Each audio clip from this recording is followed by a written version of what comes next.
Hoy es miércoles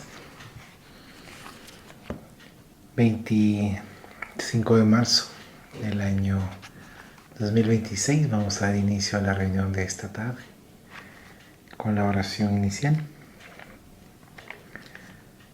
Rogamos al Señor Dios Omnipotente que nos envíe buenos espíritus para asistirnos. Aleje a los que pueden inducirnos en error y que nos conceda la luz necesaria para distinguir la verdad de la impostura. Apartar también a los espíritus malévolos, encarnados o desencarnados, que podrían intentar poner la discordia entre nosotros y desviarnos de la caridad y amor al prójimo. Si alguno pretendiese introducirse aquí, hacer que no encuentre acceso en el corazón de ninguno de nosotros. Buenos espíritus que dignad venir a instruirnos, hacernos dóciles a vuestros consejos, apartarnos de todo pensamiento de egoísmo, de orgullo, de envidia y de celos, inspirándonos indulgencia y benevolencia para nuestros semejantes presentes y ausentes, amigos y enemigos. O sea, en fin, que en los sentimientos de que nos sintamos animados reconozcamos vuestra saludable influencia. Dad a los medios a quienes se encarguéis de transmitirnos vuestras enseñanzas, la conciencia de la santidad del mandato que les ha sido confiado y de la gravedad del acto que van a cumplir con el fin de que tengan el fervor y el recogimiento necesario. Si en la asamblea se encontrasen personas que fuesen atraídas por otro sentimiento que no sea del bien, abrid sus ojos a la luz y perdonarles así como nosotros les perdonamos si vinieren con malas intenciones. Rogamos especialmente al Espíritu de Genaro Valladolid, nuestro guía espiritual, que nos asista y vele sobre nosotros. Que así sea. Continuamos con la lectura del libro Psicología de la Gratitud. Hoy nos toca la página 237, numeral 11. Gratitud como camino hacia la individuación. Experiencias relativas a visiones, encuentro con el self, conquista de la individuación y de la gratitud. La existencia humana es una jornada hermosa que capacita al individuo para la conquista de los elevados objetivos psicológicos que se proponen.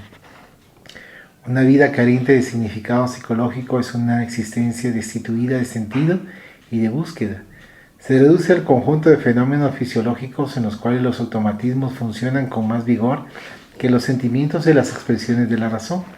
El discernimiento, que aunque estén todavía adormecidos, surgen y desaparecen, pero no logran ser aplicados por el self.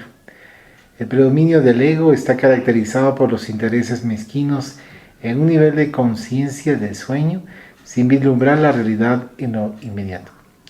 Al no haber ideas relevantes, el sentido existencial es tímido y se contenta con las satisfacciones orgánicas y los placeres de los instintos encarcelados en las sensaciones, debido a que falta la capacidad de sensibilidad y de la estética. De la emotividad superior, la sombra se mantiene vigilante y activa, eligiendo solo aquello que le alcanza, haciendo que el ser humano transite entre las alegrías sensoriales y los desencantos físicos.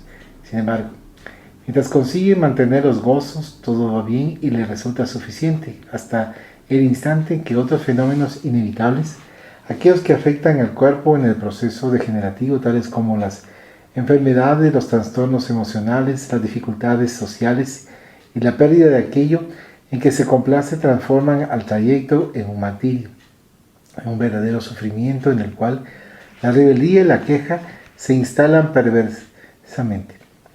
La ley de progreso a la que ya se ha hecho referencia se encarga de impulsar el espíritu, aun cuando sea negligente y irresponsable, a otras experiencias que lo despierten para llegar a ser.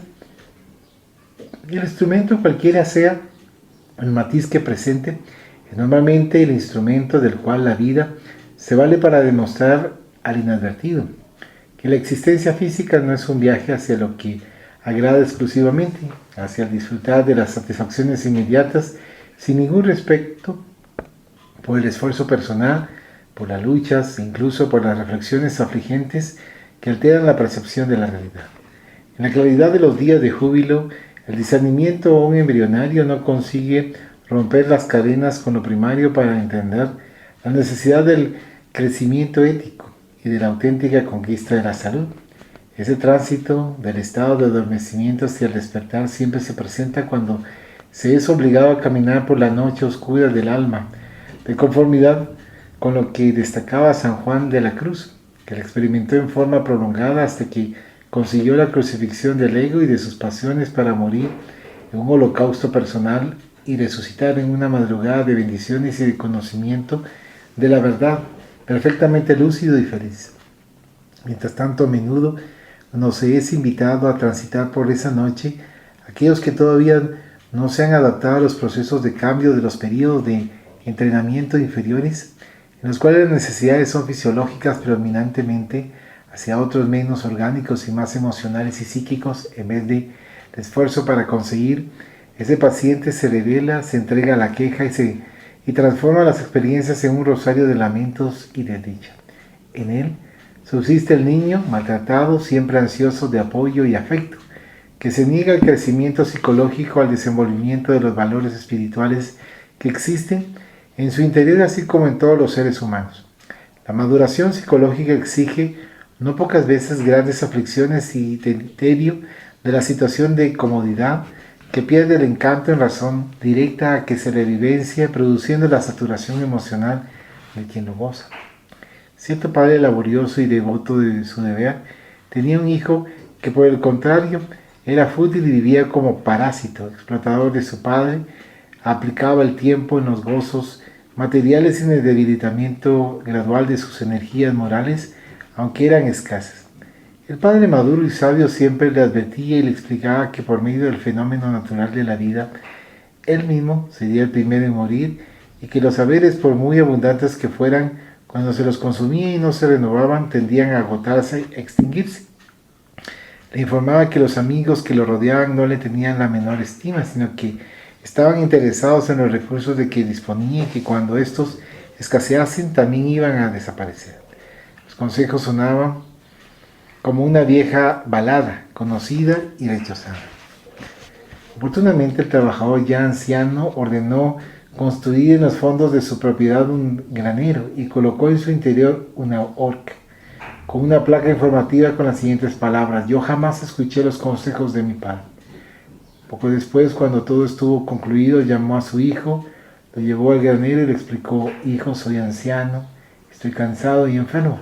Cuando yo fallezca, todo lo que me pertenece pasará a ser tuyo. En el caso de que fracasaras, lo que despilfarrases los bienes que te transfiero, te ruego que me prometas que usarás esa horca como una medida para la reparación del mal que nos has hecho ambos. El joven, sin entender exactamente lo que el padre deseaba decirle, guardó silencio a fin de no contrariar. El progenitor desencarnó algún tiempo después y el joven heredó sus bienes y comenzó a disiparlos con más extravagancias y derroches. Había transcurrido poco tiempo cuando se dio cuenta de que había dilapidado todos los negocios y los recursos y estaba reducido a la miseria, a la soledad incluso, porque sus falsos amigos lo habían abandonado. Se acordó de su padre y lloró copiosamente.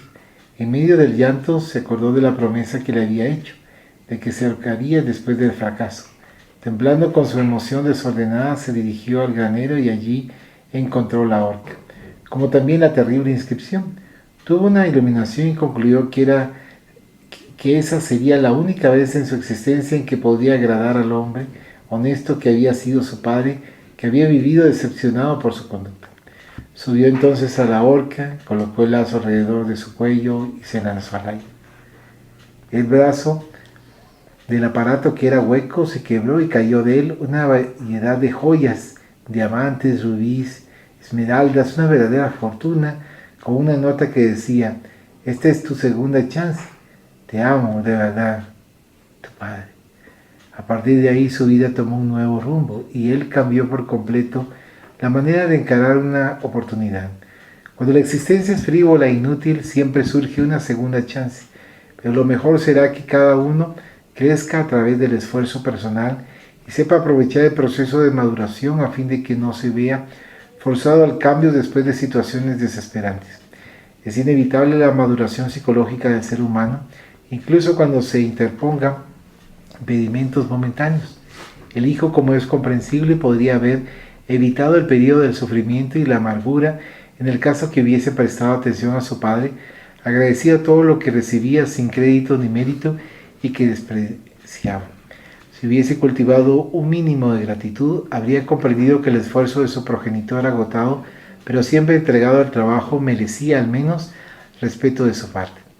La gratitud puede expresarse como respeto y consideración por lo que los otros hacen, ofrecen y a lo que se dedican dignamente. Cuando está ausente, da lugar a una especie de termita emocional que devora interiormente al ser, como ocurre con aquel insecto de vida social que se nutre de la planta viva o la muerta, alimentándose con voracidad al mismo tiempo que la consume. Subtítulo: Experiencias relativas a visiones. En el proceso de la aplicación de la imaginación activa, existe un periodo o fase en el que el individuo que aspira a la individuación, habiendo alcanzado un grado mayor de interpretación de las experiencias y vivencias que no ha vivido, después de experimentarlas puede avanzar con más determinación y aguardar que se reproduzcan las experiencias relativas a visiones. La vivencia de esas vidas no vividas consigue proporcionar una nueva significación a la existencia terrenal, eliminando del inconsciente las frustraciones e inseguridades derivadas de no haberlas experimentado siquiera con la imaginación creativa. Las experiencias relativas a visiones se producen en dos etapas. La primera, cuando el aprendiz se encuentra preparado de conformidad con la tradición esotérica, el maestro aparece. La segunda, cuando ocurren los fenómenos paranormales y atraen su atención hacia otra dimensión de la vida que no es exclusiva de la jornada material. En ambos casos es cierto que los más notables psicólogos informan que pueden tratarse de delirio del inconsciente o de fantasías místicas. No obstante, son reales y demuestran la indestructibilidad del espíritu expresándose como el ser. Por cierto, existen aquellas que tienen carácter psicopatológico, englobadas como fenómenos mediúmnicos de obsesión, y aquellas otras, portadoras de iluminación para el sensitivo que se convierte en instrumento del mundo que existe más allá de la materia, demostrando que el significado de la vida prosigue incluso después de la tumba, donde no se agota. En la visión unilateral y materialista de la psicología, Dios, como figura mitológica o transferencia neurótica del padre fisiológico hacia el trascendental, se valió de muchas representaciones humanas para encarnar su creación, como es el caso de la escalera de Jacob, en el estado onírico, que la construyó para que sirviera de acceso al cielo y de descenso en dirección a la tierra. De tal modo, el inconsciente colectivo de la humanidad construiría esa escalera en forma de visiones humanas, atendiendo de ese modo a la necesidad de comprensión de los misterios de la propia vida. Sin ninguna duda, ocurren fenómenos de ese orden que son catalogados como de naturaleza anímica, porque proceden del propio sensitivo.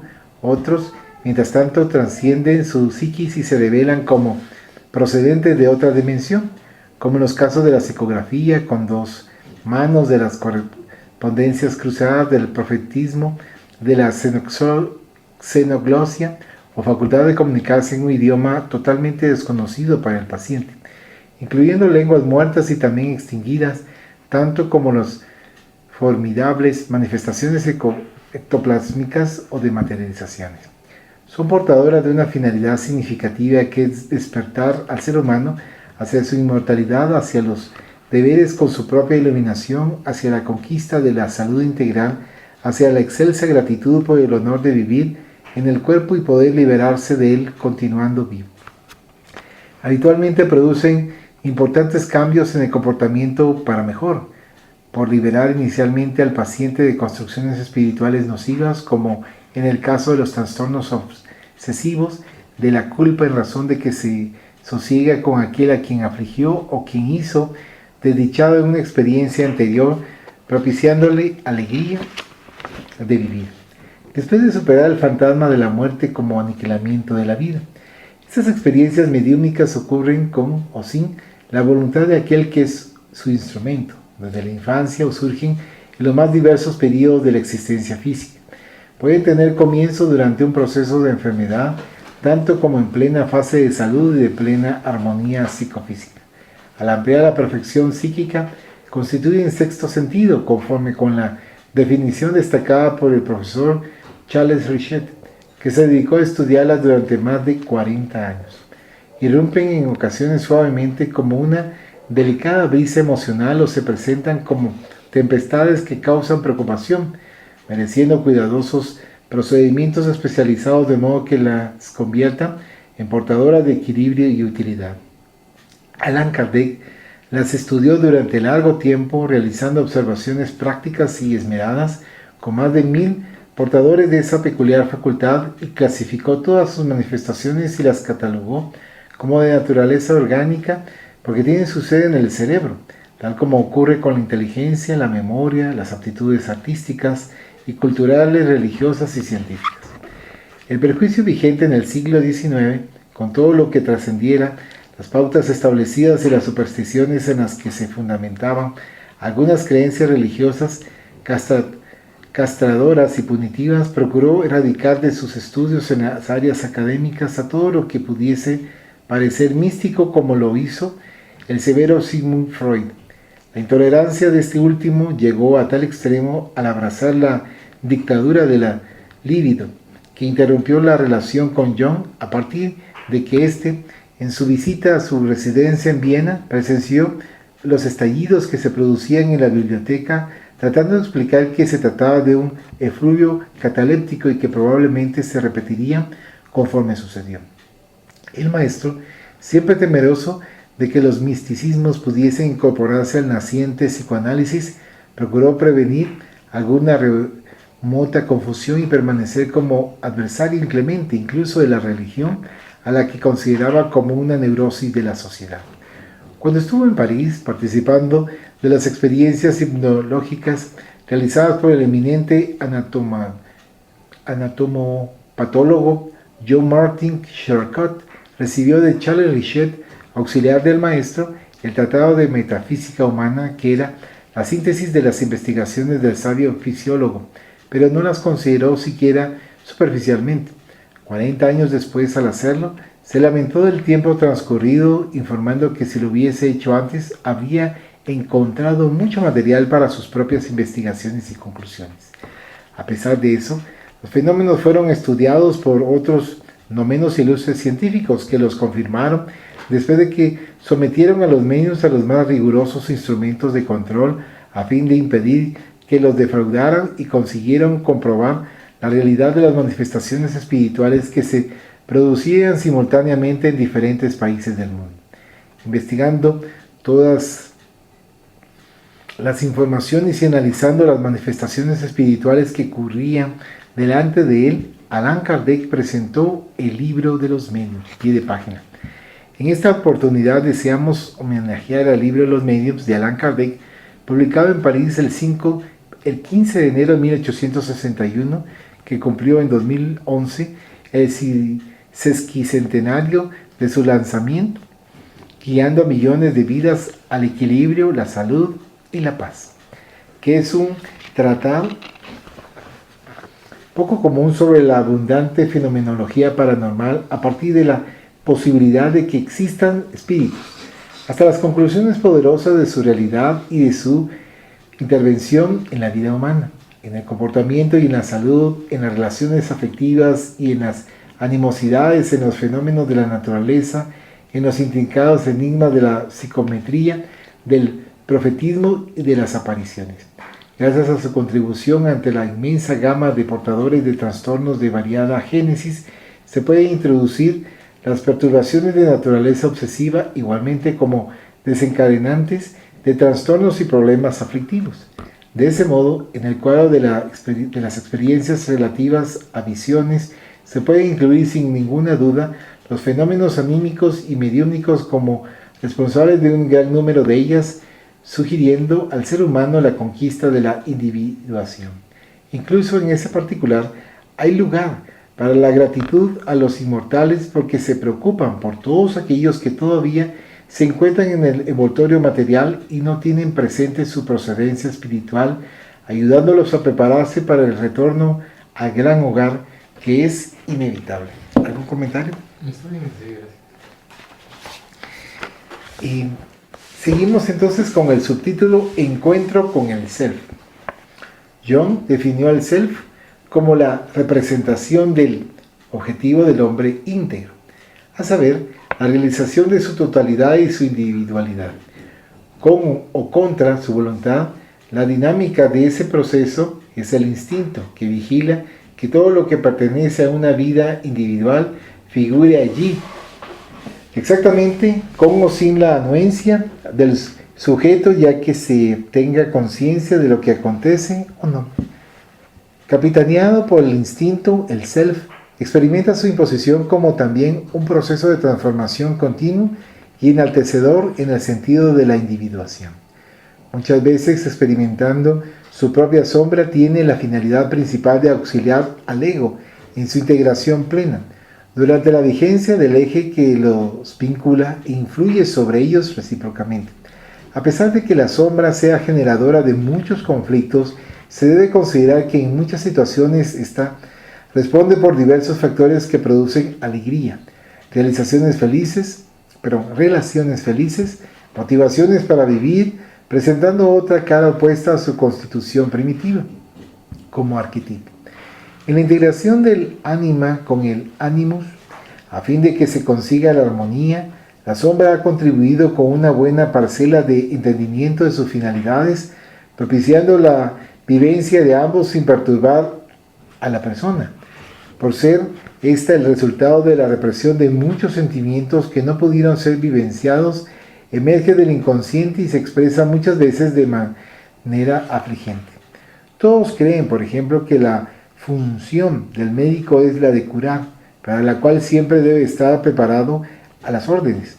No obstante, existen otros factores que lo conducen a cambios en la estructura de la persona, cuando asume también el comportamiento de esposo y padre, de ciudadano e idealista con derecho a otras actividades, significando esa alteración la presencia de la sombra que emerge de su inconsciente personal, donde están archivadas desde antes de la concepción las herencias del inconsciente colectivo.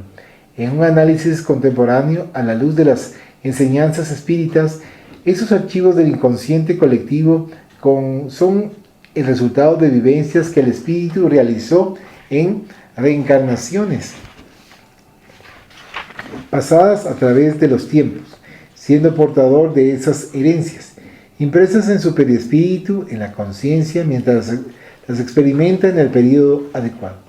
Por ese motivo, no debiera extrañar que se conviertan en rechazo de la conciencia que las mantiene estáticas y uniformes, aguardando el momento para que puedan expresarse. De ese modo, es cierto que el individuo nace con todas esas informaciones adormecidas que van fluyendo a través de los tiempos y volviéndose conscientes por el self. La imagen presentada por Jung respecto del inconsciente está perfectamente fundamentada porque él lo imaginaba como un iceberg cuya parte visible es apenas el 5% de su volumen, conciencia, mientras que el 95% de su masa está sumergido, el inconsciente. De ese modo se encuentra la conciencia en el ser humano.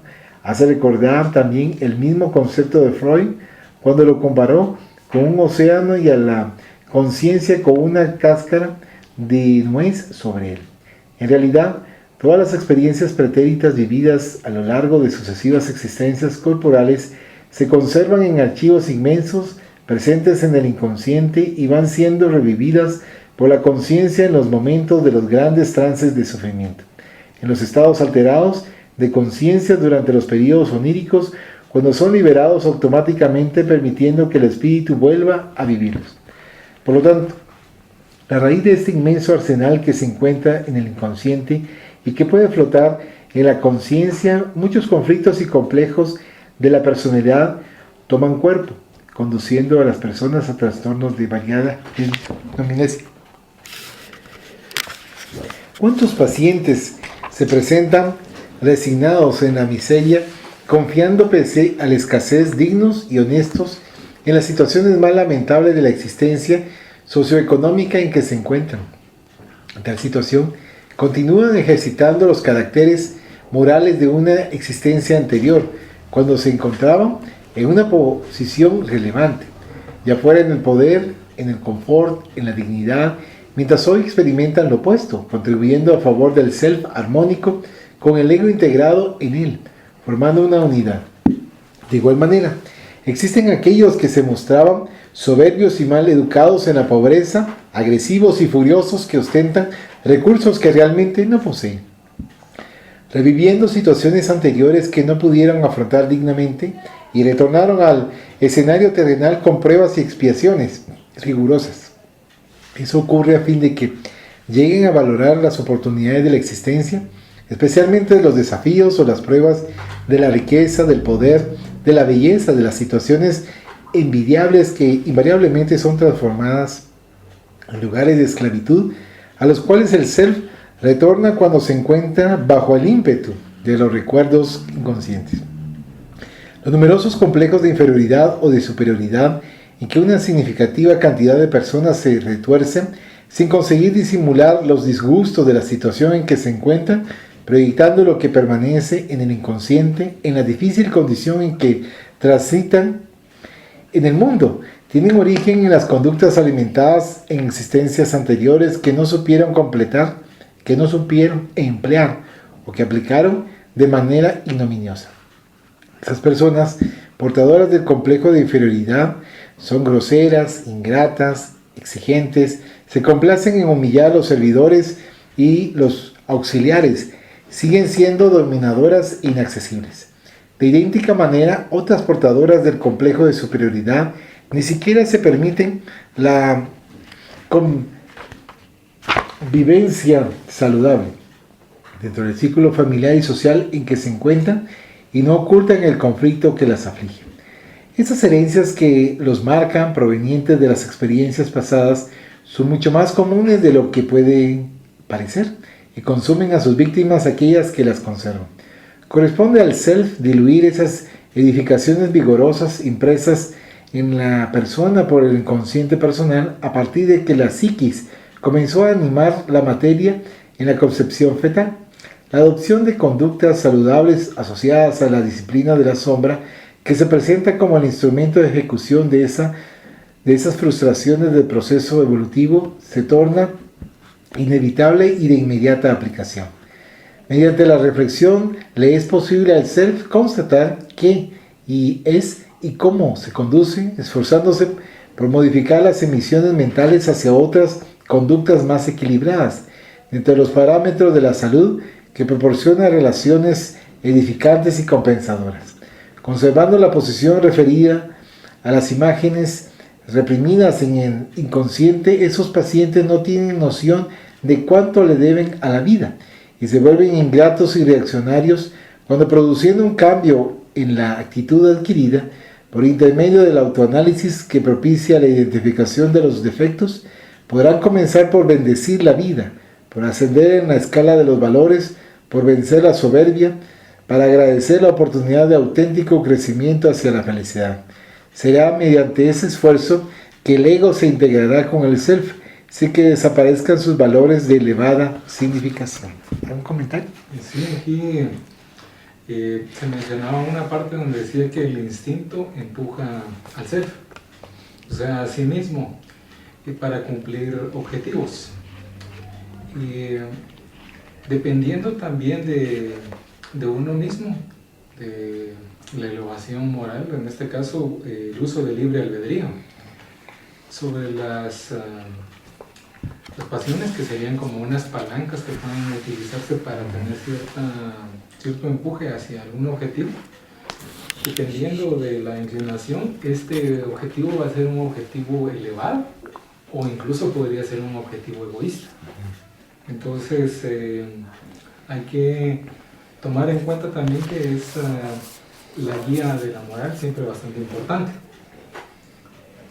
También, como se había mencionado en otras oportunidades, que las pasiones, sabiéndolas manejar, son como un caballo que nos puede llevar hacia un objetivo bueno, o sea, un objetivo moralmente bueno que podamos realizar. También se había mencionado sobre el complejo de inferioridad y el complejo de superioridad. En este caso, digamos que los efectos se miran bastante diferentes. Sin embargo, por dentro podemos darnos cuenta de que la causa o el sentimiento que se tiene es un mal sentimiento, o sea, un sentimiento que puede ser egoísta o un sentimiento negativo. Efectivamente se mencionaba también de la mala convivencia en el complejo de superioridad. Sin embargo, esta mala convivencia también se da en el complejo de inferioridad, porque al sentirse menos, no está conviviendo de manera sana como tiene que ser. Y también podría pensarse que este complejo de superioridad indica que hay cierta seguridad más que en el complejo de inferioridad, y realmente en los dos casos hay inseguridad, solo que se manifiesta con diferentes síntomas. Y también esta situación de los complejos de inferioridad y superioridad también tienen que ver, como se mencionaba, de la situación kármica de vidas anteriores, también las malas acciones que se han realizado. Solamente. Muchas gracias. Continuando con la lectura, en la página 251, el subtítulo dice: Conquista de la individuación y de la gratitud. La individuación es la conquista más significativa del proceso evolutivo del ser humano. Aparentemente se resume en la victoria del self en relación a la sombra y al ego, así como en la superación de los arquetipos responsables de los trastornos emocionales y de enfermedades de otra naturaleza que facultan al ser humano la perfecta comprensión de la vida y de sus finalidades. Es el momento en que la conciencia toma conocimiento de los contenidos inconscientes y prosigue realizando su superación, que consiste en la integración de los arquetipos a fin de evitar los conflictos habituales o que surjan otros nuevos. Puede parecer difícil que eso suceda, porque demanda el gran esfuerzo de depuración de la personalidad mediante la elección de los valores que aportan mayor dignidad al espíritu. En un análisis más simplista, se puede asegurar que la individuación es algo semejante a la autoiluminación de los místicos o a la conquista del reino de los cielos, propuesta por Jesús, cuando el individuo se libera de las exigencias inmediatistas del ego para transformar en un océano de amor y de serenidad, comenzando a experimentar las vivencias emocionales superiores sin tormentos ni ansiedades. Los instintos permanecen como una parte integrante del conjunto fisiológico y se expresan en las necesidades primarias automáticamente, sin los impulsos de la violencia o los dictámenes de las pasiones brutales.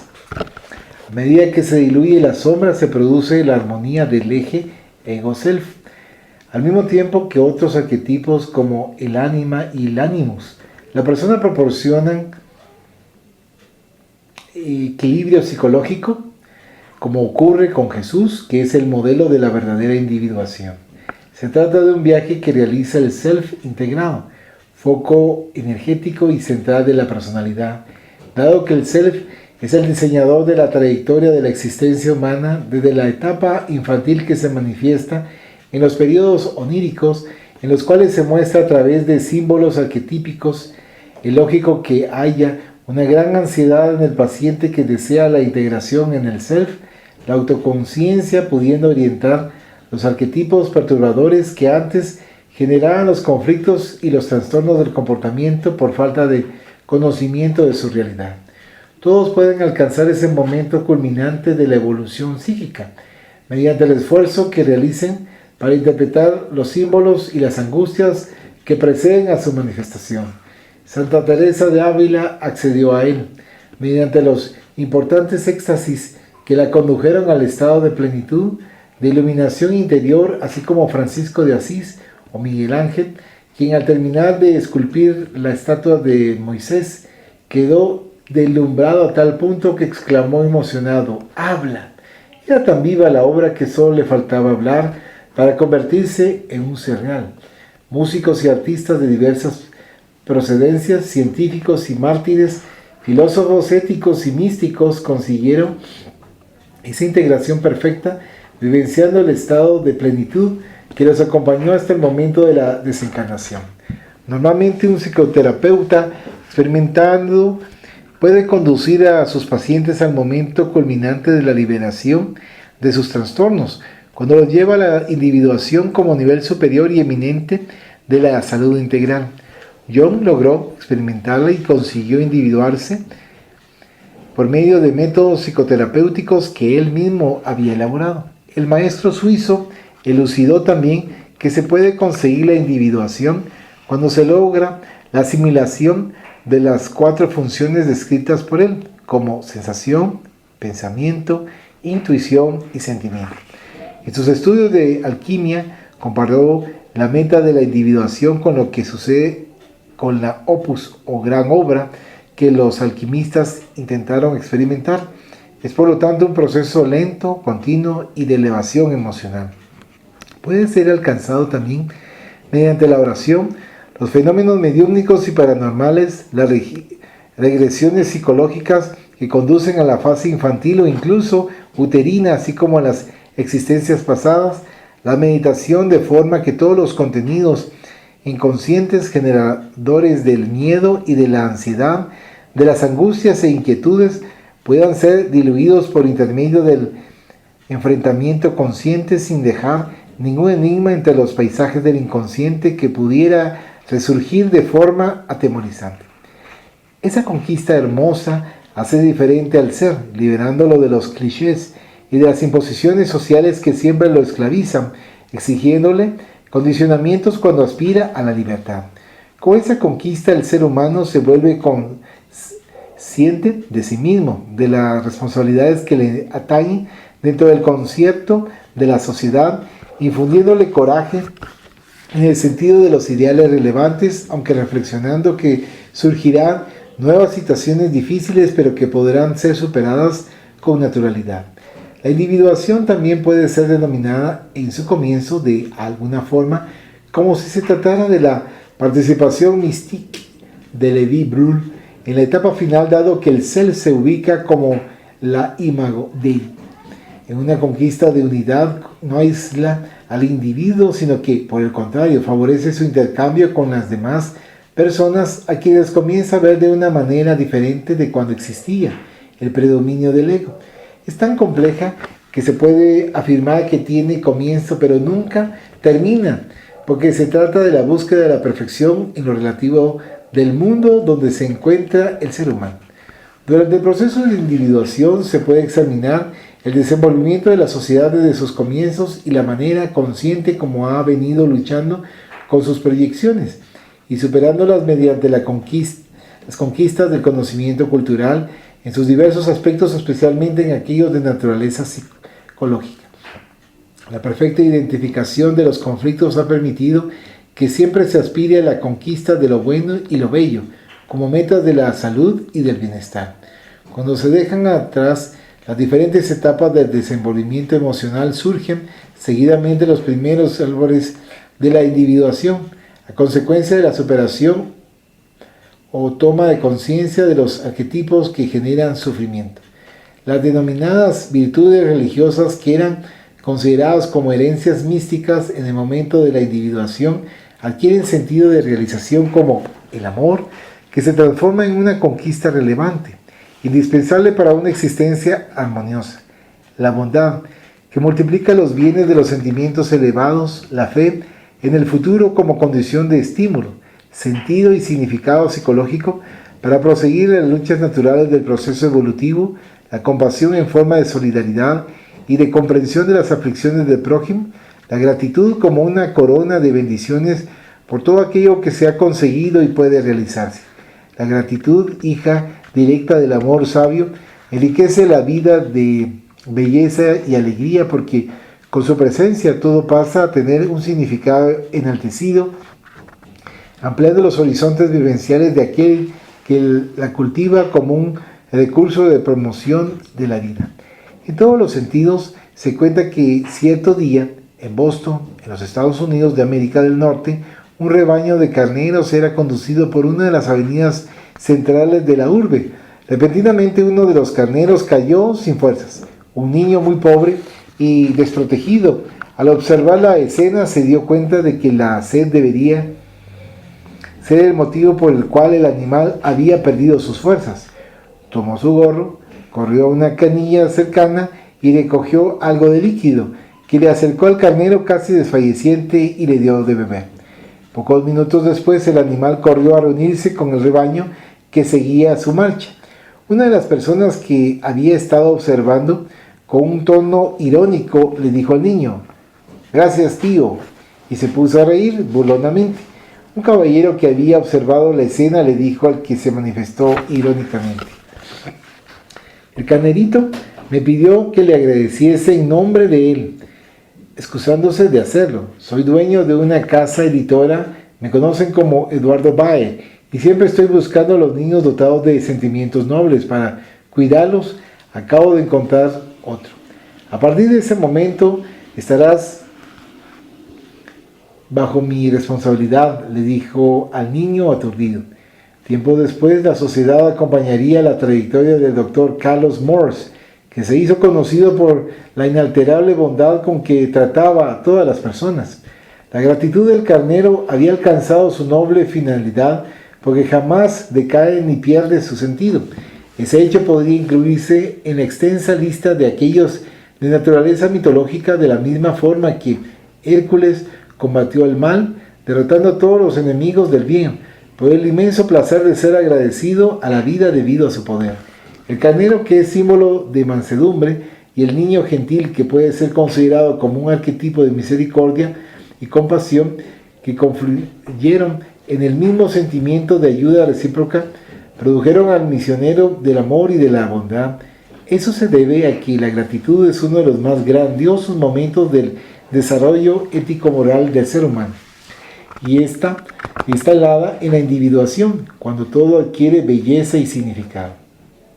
La gratitud es, por lo tanto, un momento de individuación, cuando el ser humano recuerda el pasado con alegría, considerando los trechos más difíciles del camino, que fueron superados, alegrándose con el presente y encarando el futuro sin ningún recelo, porque los arquetipos responsables de las aflicciones han sido diluidos en la conciencia y no quedan vestigios de su existencia. El ego que los mantenía activos amplió su percepción psicológica de la vida y se convirtió en parte vibrante del self, que ama sin distinción y sin interés de recibir retribución, y es agradecido a Dios por existir, el cosmos por vivir en él, a la madre tierra por ser su hábitat, a todos los colores y las vibraciones de la naturaleza que le facultan una contemplación y emotividad espiritual, a los sonidos maravillosos que lo hacen emocionar, al oxígeno que lo nutre y a la psiquis, responsable de su pensamiento y de la facultad de discernimiento que alcanzó la conciencia. Cuando el ser humano se dé cuenta de que le es necesario abandonar las fajas menos armoniosas por donde transita, aspirará a la conquista de la individuación, ejercitándose en el sublime arte del amor a Dios, al prójimo y, por cierto, a sí mismo, abandonando el egoísmo y vivenciando el altruismo, como una forma segura de realización plena rumbo a la gratitud. La gratitud abarca en un afectuoso abrazo los sentimientos que dignifican a los seres humanos y los hacen merecedores de felicidad, etapa en la cual estarán instalando en su interior el decantado reino de los cielos de conformidad con la proposición de Jesús, el más grande psicoterapeuta de la humanidad. La gratitud abarca los sentimientos que dignifican a los seres humanos y los hacen merecedores de felicidad, etapa en la cual estarán instalando en su interior el decantado reino de los cielos, conforme con lo propuesto por Jesús, el más grande psicoterapeuta de la humanidad. ¿Algún comentario? Aquí se había mencionado que la conquista de la gratitud se podía lograr con un procedimiento como la depuración de los valores, y esto a través de la elección, y esto dirigido hacia la armonía. Aquí estamos viendo otra vez el papel del libre albedrío, porque depende de la elección que vamos tomando para lograr la armonía. En este caso tiene que ser una elección guiada por las enseñanzas del Evangelio, y también algo tan sencillo como no hagas a tu prójimo lo que no quieras que te hagan, y haz a tu prójimo lo que quieras que te hagan. También se había mencionado sobre la individuación, en este caso desarrollo de la personalidad y la conciencia, hacia el objetivo de la plenitud. En este caso la plenitud tendría que tomarse como la ascensión espiritual, o sea, la elevación espiritual en cualquier plano en el que estemos, estando en el plano encarnados o en el plano donde estamos desencarnados, solamente. Así finalizamos la lectura de este libro.